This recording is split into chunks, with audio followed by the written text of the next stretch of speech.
Good morning, it's Tuesday, October 7th, and welcome to another week of John works through his psychological issues with being a musician by making another YouTube video. This week's topic, why are all musicians so full of crap? For the record, I don't think all musicians are full of crap, but it's not uncommon to hear stuff like, you know, this record that we made is so honest and such a complete work of art, and I'm not going to say it'll change people's lives or bring world peace or anything like that, but who am I to say that it won't? You know, I think I've just fallen passionately in love with this guitar again, you know, like that note right there. I just want to make out with that note, you know, I just want to make out with that note. Oh, what does my band sound like? I mean, it's like nothing you've ever heard before, you know, there's a lot of Zeppelin influences, but also some Kanye West and some John Prine keeping it real. There's Swedish and French influences. I mean, our sound is like literally indescribable. And then there's those Facebook event invites that read, "Come see the greatest local rock band this city has ever seen. We're gonna rock your face off and impregnate you with our infectious groove tunes. Most epic night of your life, guaranteed." $5 cover. As a person who's mostly literal most of the time, I have a very hard time with statements like these, and sometimes they make me feel bad or at least weird about being a musician.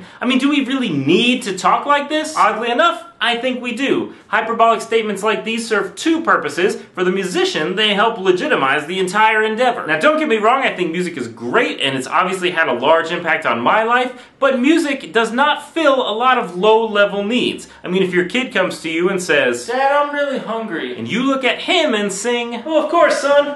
Bread, and peanut butter, and jelly, and more bread." You haven't actually made him a sandwich, he's still hungry, and now he probably just thinks you're tormenting him. With the possible exception of music therapy, music is ultimately just a form of entertainment. And when we make grandiose claims about any specific music or musical event, what we're saying is that this form of entertainment is worth investing time and energy into. And I think that can be true, even if the claims are objectively not. Now on the flip side, these ridiculous statements serve a purpose for the audience as well. People connect with music primarily on an emotional level, and when we hype up our music, we're priming those people's emotions. We're getting them ready to have a good experience. I mean, if you say, "Please come to our record release party, it's all original music, though generally derivative of rock and pop you've already heard. The show will likely be alright, we might jump around a little bit to try to get hype, but when we do, we're gonna play out of tune. Also, Steve will likely get drunk and forget some of the words, but that's okay, because the beer there is pretty good and not that expensive. Also, there's nothing good on TV that night, so come if you want to, or if you don't, then don't." And even though all of that is likely true, nobody is coming to that show. And the people who do come to that show, like your parents and your significant other, are not going to have a good time because you haven't prepared them to have a good time. Think about a sporting event. I mean, they have cheerleaders and mascots and fireworks, not to help the team play better, but to help you have a fun and exciting time.